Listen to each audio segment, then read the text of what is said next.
খেলনা পিস্তল দিয়ে ডিবি পরিচয়ে ডাকাতির প্রস্তুতিকালে সংঘবদ্ধ ডাকাত দলের ৭ সদস্যকে গ্রেপ্তার করেছে ঢাকার শাহবাগ থানা পুলিশ।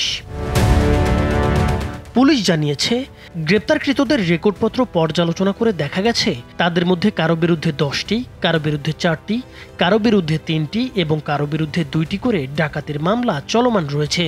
তারা দীর্ঘদিন ধরে রাজধানীর তাঁতীবাজার এলাকায় স্বর্ণ ব্যবসায়ী এবং ব্যাংক থেকে বড় অঙ্কের টাকা উত্তোলনকারী ব্যক্তিদের টার্গেট করে ডিবি পুলিশ পরিচয়ে ডাকাতি চালাতো। সক্রিয় অবস্থায় ঢাকা শহরে বিভিন্ন জায়গায় এরা কাজ করে বেড়ায়। বিশেষ করে তাঁতীবাজার কেন্দ্রিক এর আগে আপনারা দেখেছিলেন যে একটা ডাকাত চক্র আমরা ৮ জনকে ধরেছিলাম একসাথে।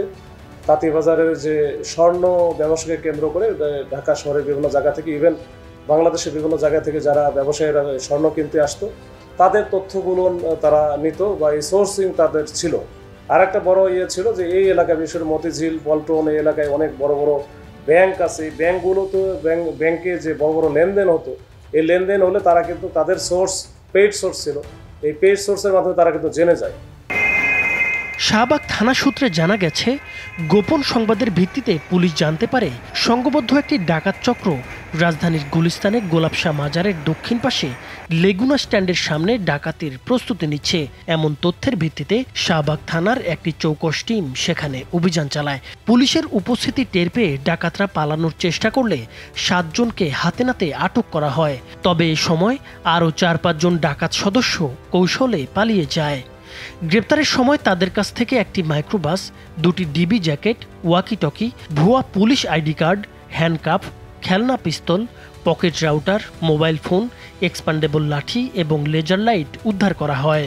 তার ওইখানে ডাকাতি করার জন্য মানে পুলিশ পরিচয় বা ডিবি আইন শৃঙ্খলা বাহিনীর সদস্য পরিচয়ে ডাকাতি করার জন্য যা যা লাগে, আমরা যেমন একটা ফুল প্যাকেজ, যখন আমরা একটা অপারেশনে যাই তখন আমাদের একটা গাড়ি থাকে, সিভিল গাড়ি, মানে মাইক্রো থাকে, সাথে দেখা গেলো যে হ্যান্ডকাপ থাকে,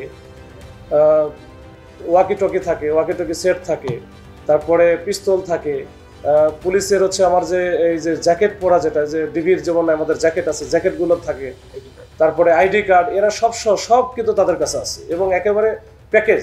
এবং যেটা একবার সবার সামনে দেখা গেলো যে আপনারা একটা জনবহুল একটা জায়গায় তার যে টার্গেট ছিল, তার টার্গেট যখন চলে আসে বা তার টার্গেটকে পায়, তখন কিন্তু ওই যে ডিবির জ্যাকেট ট্যাকেট পরে যখন পিস্তল সহ হ্যান্ডকাপ সহ যখন জনবহুল জায়গায় তারা ওই টার্গেট ব্যক্তিকে উঠায় নেয় বা নিতে চায়, তখন কিন্তু তারা প্রথমেই বলে যে আমার মামলার আসামি অথবা ওয়ারেন্টের আসামি, এটা দুর্ধর্ষ ডাকাত তমক এই বলে কিন্তু লোকজনের সামনেই কিন্তু তাকে উঠে নেওয়া যায়।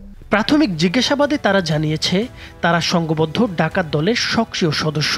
দেশের বিভিন্ন প্রান্ত থেকে তাঁতীবাজারে আসা স্বর্ণ ব্যবসায়ী ও ব্যাংক থেকে বড় অঙ্কের টাকা উত্তোলনকারী গ্রাহকদের লক্ষ্য করে তারা আইন শৃঙ্খলা বাহিনীর পরিচয়ে ডাকাতি করত। গ্রেপ্তারকৃতদের বিরুদ্ধে আইনানুগ ব্যবস্থা গ্রহণ প্রক্রিয়াধীন রয়েছে। পাশাপাশি ঘটনার সাথে জড়িত অন্যদের গ্রেপ্তারে অভিযান অব্যাহত রয়েছে। এদের কাছে যেহেতু টাকা পয়সা প্রচুর থাকে, এরা কিন্তু জামিনে বের হয়ে আসে। নাইমুর হোসেন, মাছরাঙা টেলিভিশন।